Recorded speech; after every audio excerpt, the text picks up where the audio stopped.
Neil Gaiman is well known for his contributions to literature and comics, but he's recently faced some serious allegations. Today, I want to explore part of his career, the nature of these allegations, and some parallels in his work, particularly the story from the Sandman called Calliope. He has authored several works like American Gods, Coraline, Good Omens, and The Sandman, which have captivated people worldwide.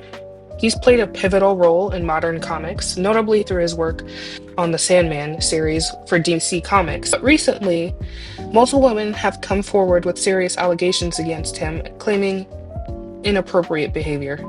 He has publicly come out and denied engaging in any of these activities, but he's expressed regret for any emotional pain he's caused them. We're still waiting to hear back. I should also note that his ex-wife is also facing some scrutiny due to her association with him during the time of some of the alleged incidents.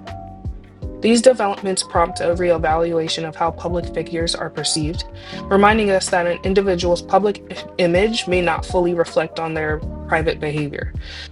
Since the Me Too movement, a lot of people, notably businessmen and musical artists, have experienced, I want to say, a reckoning, and it seems it's finally hit the literary world. But what I want to talk about is something I want to call the Calliope paradox. In The Sandman, the Calliope story features a muse imprisoned and exploited by a writer, raising ethical questions about the treatment of individuals for personal gain. The Calliope story is part of the Sandman series, specifically in Volume 3, Dream Country. It stands out as one of the more emotionally intense and morally challenging tales in the series, dealing with themes of exploitation, power dynamics, and the ethics of creativity. Spoilers ahead if you have not read it or seen it on the Netflix adaptation. In Greek mythology, Calliope is one of the nine muses, specifically the muse of epic poetry. In The Sandman, she's imprisoned by a writer who's kept her captive for years in order to use her for their creative inspiration. Richard Maddock, a struggling writer who becomes obsessed with the idea of possessing Calliope's divine creativity. He traps her in a secluded mansion and uses her as his muse. This act of captivity, manipulation, and abuse of power is central to the story's conflict. It's especially tragic because Calliope is portrayed as both a victim and a symbol of creative inspiration. She has been taken against her will, and the more she gives, the more the writers exploit her. The writers, including Maddock, have rationalized their actions as a form of artistic sacrifice, thinking that by using Calliope in this way, they can create great works of art. But this sacrifice comes at the cost of her freedom and well-being. They're not sacrificing anything on their own. The story critiques the way artists can sometimes exploit others for personal gain, especially when it comes to the treatment of women. It examines the power imbalance between the creators and their muses, raising ethical questions about how far one can go in the name of art. Also explores the darker side of inspiration, what price an artist is willing to pay or impose for their creativity.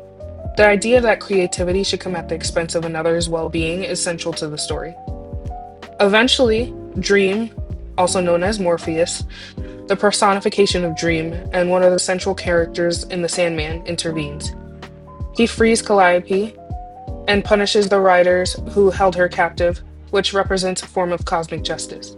The irony here, given the recent allegations against him, if we take the claims as part of the discussion, is that a creator who wrote about the unethical treatment of a muse might be accused of abusing his own power as a public figure. The story invites readers to reflect on whether Gaiman himself, in creating such a narrative, was addressing these power dynamics in a personal way, possibly unconsciously or consciously critiquing the very system of exploitation that some artists, and by extension the public figures, participate in. In summary, Calliope is a poignant and ethically complex story that asks difficult questions about art, exploitation, and the responsibilities of creators. Its themes make it all the more ironic when connected to allegations of abuse and manipulation, which adds another layer to how we interpret Gaiman's legacy. As the situation unfolds, I think it's important that we separate the art from the artist, acknowledging that his contributions to literature were impactful, while also addressing the serious allegations against him. This discourse encourages a deeper examination of how we perceive and venerate public figures, reminding us of the complexities inherent in human behavior.